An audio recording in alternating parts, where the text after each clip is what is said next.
हाय good morning dear student. आज के इस लेक्चर में हम लोग बात करेंगे class 12 English Hindi medium biology के आप लोगों के नेक्स्ट टॉपिक की। आप लोगों का चैप्टर चैप्टर नंबर 22 चल रहा है, ठीक है ना। चैप्टर नंबर 22 हम लोगों को कॉन्स्टेंटली चला हुआ है, क्लियर है, और हम लोग धीरे धीरे इस चैप्टर को पूरा कर रहे हैं। ओके, आज हम लोग बात करेंगे बेटा नेक्स्ट टॉपिक है। अभी तक हम लोगों ने जो लास्ट लेक्चर्स हैं वहाँ तक पाचन की क्रियाविधि कंप्लीट कर ली थी, ठीक है। छोटी आंत में पाचन की क्रियाविधि को हम लोगों ने कंप्लीट कर लिया था। अब बात करते हैं, ठीक है, भोजन का हम लोगों ने ब्रेकडाउन तो कर लिया, भोजन को हम लोगों ने तोड़ तो दिया, लेकिन नॉर्मली केवल तोड़ने तक तो काम चलेगा नहीं। अब खाना हम लोग खा रहे हैं अवशोषण के लिए, एनर्जी उत्पन्न करने के लिए, तो जो पचित भोजन है उसका अवशोषण की क्रिया किस तरीके से होती है आज हम लोग बात करेंगे उससे। अच्छा, मैंने आप लोगों को एक हिदायत है, आप लोगों को एक मैं टॉपिक बता रहा हूँ, एक पॉइंट बता रहा हूँ कि आप लोग नॉर्मली जो है ना वो इस वीडियो को ही अपने नोट्स बांटकर इसको कॉपी में जरूर लिखिएगा, क्योंकि ये आप लोगों के लिए बहुत जरूरी है। क्लियर है? अब देखिएगा क्या है, किस तरीके से है। नॉर्मली अगर हम लोग बात करें तो पचित भोजन अवशोषण होता क्या है? पचित भोजन, अब पचित भोजन में बेटा क्या क्या है? विटामिन, लवण, जल और खाद्य पदार्थ, यही तो होते हैं पचित भोजन में, यही तो है ना। इनका आंत की उपकला, यानी कि जो आपकी आंत है उसकी एंडोथेलियम सेल है उसके द्वारा, उपकला के द्वारा या कोशिका के उपकला कोशिका के माध्यम से रक्त अथवा लसिका में स्थानांतरण, ठीक है। आंतों के अंदर तो है, आंत में तो पाचन की क्रिया हो गई। अब जो इंटरनल उसकी एपिथेलियल सेल है उससे वो लेकर कहां ट्रांसफर कर रहे हैं? ब्लड में ट्रांसफर कर रहे हैं। क्यों? क्योंकि ब्लड जो है आपके कहां तक ले जाएगा? सेल्स तक ले जाएगा, कोशिका तक ले जाएगा, और वहां पर स्वामीकरण की क्रिया होती है, वहां पर ऊर्जा निर्माण की क्रिया होती है, ठीक है। तो आंत की उपकला कोशिका के द्वारा रक्त और लसिका तक स्थानांतरण की क्रिया, यहाँ पर सोखना नहीं हो रहा है, वो बताऊंगा किस तरीके से हो रहा है। स्थानांतरण ट्रांसफर किया जा रहा है, स्थानांतरण की क्रिया अवशोषण कहलाती है, ठीक है। नॉर्मली अगर हम लोग बात करें तो 80% जो पदार्थ है, 80% जो अवशोषण की क्रिया है छोटी आंत में होती है। किसमें होती है? छोटी आंत में होती है। लेकिन लेकिन लेकिन लेकिन याद रखिएगा, लेकिन जल का अवशोषण किसमें होता है? बड़ी आंत में होता है। याद रखिएगा, जल का अवशोषण किसमें होता है बेटा? बड़ी आंत में होता है। क्लियर है? अच्छा, जल के अलावा कुछ ऐसे पदार्थ हैं जैसे वसा में घुलनशील बेटा आपके अम्ल वगैरह होते हैं वो, ठीक है। जैसे आपकी जितनी भी आप लोग दवाइयां खाते हो, याद रखिएगा, कई बार क्वेश्चन आता है कि आप लोग जो दवाइयां ले रहे हो, बाहर से जो औषधियां ले रहे हो, औषधियां जो आपके फैट में डिसॉल्व होती हैं, औषधि और अल्कोहल, इसका अवशोषण अमाशय में होता है। 80% तो अवशोषण या 90% तो उसमें हो जाता है, छोटी आंत में होता है। लेकिन लेकिन लेकिन जो वसा में घुलनशील पदार्थ है उनका अवशोषण बेटा अमाशय में होता है, और बड़ी आंत में जल का अवशोषण की क्रिया होती है, ठीक है। अब बात करते हैं कि ये क्या है। अब छोटी आंत की जो सतह है, छोटी आंत की जो सतह है उसमें कई वलन मतलब उभार वगैरह पाए जाते हैं। सूक्ष्म अंकुर माइक्रोविलाई, ठीक है, रसांकुर बेटा विलाइज वगैरह होते हैं। क्लियर है? अब तो छोटी आंत की जो, अब ये इन सब की उपस्थिति जो है ना, ये इन सब की प्रेजेंस के कारण जो छोटी आंत का अवशोषण क्षेत्रफल है या उसके अवशोषण का जो आयतन है वो 100 गुना बढ़ जाता है, वो 100 गुना बढ़ जाता है। क्लियर है? वो कितने गुना बढ़ रहा है? 100 गुना बढ़ जाता है, ठीक है। अब ये बढ़ने के कारण क्या हो रहा है? ये आपस में मिलकर ब्रश बॉर्डर का निर्माण करते हैं। किसका निर्माण करते हैं बेटा? ब्रश बॉर्डर का। हालांकि आप लोग स्ट्रक्चर में पढ़ चुके हो डिटेल के अंदर। ओके, अब प्रत्येक रसांकुर में, अब रसांकुर की अगर हम लोग बात करें तो उसमें लसिका कोशिका या ब्लड वेसल्स होती है, ठीक है। अब ब्लड वेसल्स और लसिका कोशिकाएं होती है, ये भी आप लोग पढ़ चुके हो। मेन क्वेश्चन आता है कि सर आप इतनी देर से चिल्ला रहे हो अवशोषण मेनली होता किसका है? तो हम लोग बात करें अवशोषण बेटा मेनली किसका होता है, बात करते हैं। देखिएगा, मेनली बेटा अवशोषण जो है वो पाचन योग्य अंतिम उत्पाद, पाचन के जो अंतिम उत्पाद है, जैसे मोनोसेकेराइड्स, ठीक है, जिसमें ग्लूकोज, गैलेक्टोज, फ्रक्टोज वगैरह आते हैं। क्लियर है? वसा, अम्ल।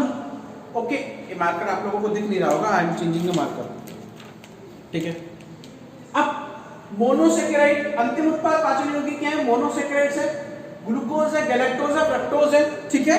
वसा अम्ल में आते हैं। ओके, वसा अम्ल है आप लोगों के। अमाइनो अम्ल है, अमाइनो अम्ल किसकी इकाई है? प्रोटीन की यूनिट्स है, ठीक है। ग्लिसरॉल्डिहाइड है या ग्लिसराइड है, ठीक है, ये सारे के सारे बेटा इन सभी का क्या होता है, अवशोषण होता है। इन सभी का क्या हो रहा है, अवशोषण। मेनली बेटा इनका अवशोषण है, इसलिए मैंने इसको स्टार दिया है। काफी बार क्वेश्चन आता है। आई रिपीट अगेन, आप लोग ये क्वेश्चंस जो है ये बिल्कुल जो मैं बोल रहा हूँ क्वेश्चन आता है मतलब उसको मेन पॉइंट है, कॉपी में जरूर नोट कीजिए सारे के सारे पॉइंट्स। मैं मेन पॉइंट की नहीं कह रहा हूँ, मैं सभी पॉइंट की बात कर रहा हूँ। अब इसकी जो विधियां हैं मुख्यतः दो टाइप की होती हैं। एक तो होता है सक्रिय अभिगमन, दूसरा होता है विसरण। नॉर्मली आपने क्लास 11 में पढ़ा भी होगा। सक्रिय अभिगमन मतलब जब पदार्थों का अभिगमन के लिए ऊर्जा की आवश्यकता हो, यानी ऊर्जा के द्वारा आप एनर्जी यूज करके पदार्थों का अभिगमन कर रहे हैं, तो वो क्या कहलाता है, सक्रिय अभिगमन। और विसरण क्या है, डिफ्यूजन क्या है, कि जब कोई भी पदार्थ अपनी अधिक सांद्रता से कम सांद्रता की ओर बिना ऊर्जा के, या पदार्थ के कारण अपनी अधिक सांद्रता से कम सांद्रता की ओर बिना ऊर्जा के विस्तृत हो जाते हैं, इनकी मूवमेंट होता है, तो उसको आप लोग क्या बोलते हो, विसरण की क्रियाविधि बोलते हो। ठीक है, हालांकि आप लोग केमिस्ट्री में पढ़ोगे। तो ग्लूकोज और अमीनो एसिड का सक्रिय अभिगमन बेटा किसमें होता है, का सक्रिय अभिगमन के द्वारा ब्लड में अवशोषण होता है। याद रखिएगा, कई बार क्वेश्चन आता है ग्लूकोज का अवशोषण किसमें होता है, रुधिर में। किसमें होता है, कौन करता है, रुधिर करता है। छोटी आंत से ब्लड करता है, किस विधि के द्वारा, सक्रिय अभिगमन के द्वारा। किस विधि के द्वारा, सक्रिय अभिगमन के द्वारा। लेकिन जो आपकी वसा है, फैट है, वसा का वसा अम्ल और कोलेस्ट्रॉल के रूप में और ग्लिसरॉल्डिहाइड के रूप में। ठीक है, वसा जो है वो कोलेस्ट्रॉल, ग्लिसरॉल्डिहाइड और आप लोगों का वसा अम्ल के रूप में उसका अवशोषण कौन करता है, लसिका विधि। लसिका करती है, जो किस विधि के द्वारा करती है, विसरण। यानी वसा जो है वो अपनी कंसंट्रेशन ग्रेडियंट के बेस के ऊपर करती है, लेकिन ग्लूकोज के अवशोषण के लिए आपको किसकी आवश्यकता होती है, ऊर्जा की आवश्यकता होती है। ठीक है, एनर्जी की आवश्यकता होती है। क्लियर है। अब वसा अवशोषण की अगर मैं क्रिया की बात करूं, तो नॉर्मली वसा अवशोषण के लिए जो पित्तरस है ना बेटा, वो महत्वपूर्ण भूमिका निभाता है। क्या करता है, वसा के जो अणु है, अब वसा का अणु और उसके साथ पित्तरस मिलकर एक मिसेल बेटा, आप लोग जब केमिस्ट्री में साबुन का फॉर्मेशन, डिटर्जेंट का फॉर्मेशन पढ़ते हो, तो उसमें आप लोग डिटेल में पढ़ोगे, आपके टीचर्स आपको डिटेल में कराएंगे। हालांकि मिसेल में पता है क्या है, सेंटर में तो आपका फैटी एसिड है, ठीक है, और उसके चारों तरफ आप लोगों का क्या होता है, पित्तरस होगा। इस तरीके की संरचना बनेगी, इसे आप लोग बोलते हो मिसेल। क्या बोलते हो, मिसेल। ठीक है, इसे हम लोग क्या बोलते हैं, मिसेल। ओके, तो ये क्या है, मिसेल के रूप में संरचना बनाता है। ठीक है, अब ये मिसेल बनता है और ये अवशोषण के लिए कार्य करता है। कैसे कार्य करता है, अब ये मिसेल बेटा याद रखिएगा, जो वसा की मिसेल है वो काइन क्या है, जो अमाशय से भोजन निकला है। जो भोजन किससे निकला है, अमाशय से। काइन में विलय होती है, किसमें विलय होती है बेटा, काइन में विलय। क्लियर है। अब मिसेल है क्या, उसका डायमीटर जो है ना बेटा वो 3 to 6 माइक्रोमीटर है। याद रखिएगा, बहुत छोटी संरचना है, जिसमें वसा और पित्त लवण दोनों आपस में मिले हुए हैं। ये या तो गोलाकार या बेलन के फॉर्म में। अब ये सेंटर में जो है ना, गोलाकार या बेलन के फॉर्म में है, छोटी छोटी गोलियां हैं, जिसके केंद्र में वसा, देखो सेंटर में फैट है, फैटी एसिड है सेंटर में, और उसके चारों तरफ पित्त लवण होते हैं इस तरीके से। तो मिसेल संरचना जो है, मिसेल बेटा आप लोग हालांकि साबुन वाले पार्ट में केमिस्ट्री में डिटेल में पढ़ते हैं, लेकिन फिर भी मैंने आपको बता दिया। क्लियर। अब जब ये मिसेल बेटा इस सूक्ष्मांकुर के संपर्क में आएंगे, ये रहे सूक्ष्मांकुर। अब जब ये सूक्ष्मांकुर के संपर्क में आते हैं, ठीक है, तो ये क्या करेगा, मिसेल के अंदर देखिएगा, ये आप लोगों का पित्त लवण और ये है वसा। ठीक है, इस तरीके की संरचना बन जाएगी। अब जब ये सूक्ष्मांकुर के संपर्क में आते हैं, तो वसा जो मिश्रण के द्वारा अंदर आ जाएगी, वसा जो अंदर आ गई। ठीक है, अब ये वसा अन्य मिश्रण के द्वारा क्या आ गए, अंदर आ गए, पूरे के पूरे इस तरीके से मिश्रण बना हुआ है। क्लियर है। अब वसा तो मिश्रण के द्वारा अंदर आ गई, लेकिन जो आप लोगों का पित्त लवण है वो बाहर ही रह जाता है इस काइन वाले पार्ट में। पित्त लवण कहाँ रह गया, बाहर रह गया। अब वो पित्त लवण क्या करेगा, वो दोबारा दूसरे फैट के ग्लोब्यूल से दूसरे वसा अम्लों के साथ जुड़कर क्या बना देगा, मिसेल बना देगा। क्लियर है।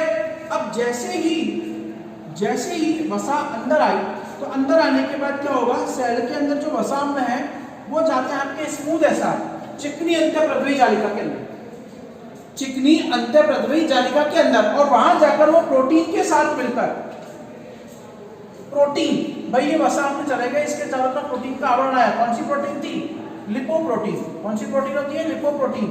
लिपोप्रोटीन के साथ मिलकर, लाइपोप्रोटीन के साथ मिलकर नए ट्राइग्लिसराइड का निर्माण करती है। बेटा नया ट्राइग्लिसराइड बन गया, अंदर गया, जाने के बाद नए ट्राइग्लिसराइड बन गए। ठीक है।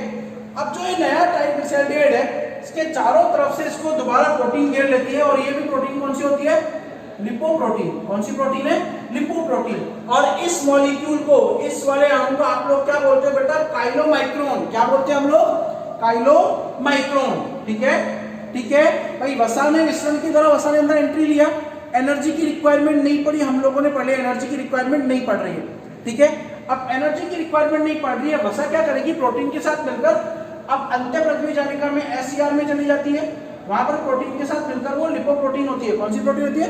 लिपोप्रोटीन होती है।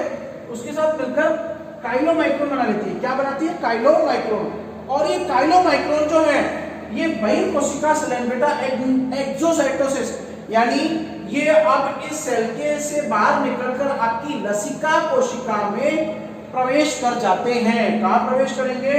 लसिका कोशिका में प्रवेश करते हैं, और यहां से लसिका से काइलोमाइक्रोन कहा जाती है बेटा? ब्लड प्लाज्मा में जाएगी। कहां जाएगी? ब्लड प्लाज्मा में, रुधिर के प्लाज्मा में जाती है, जहां पर अब ब्लड प्लाज्मा में कौन सा एंजाइम है बेटा? लाइपेज। कौन सा एंजाइम है? लाइपेज है। वो लाइपेज क्या करेगा?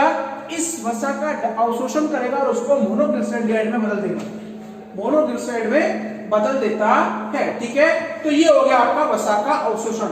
फिर बात करते हैं कि भाई वसा के अलावा विटामिन और लवण जो है वो सक्रिय और निष्क्रिय दोनों विधियों के द्वारा होते हैं। कुछ में तो ऊर्जा की आवश्यकता होती है और कुछ में ऊर्जा की आवश्यकता नहीं होती है। जल का अवशोषण याद रखिएगा, केवल कई बार क्वेश्चन आता है विसरण की विधि की तरह होता है, और बड़ी आंत में जल और कुछ विटामिन में बेटा जो जल में घुलनशील विटामिन होता है विटामिन के, उसके अवशोषण की क्रिया होती है।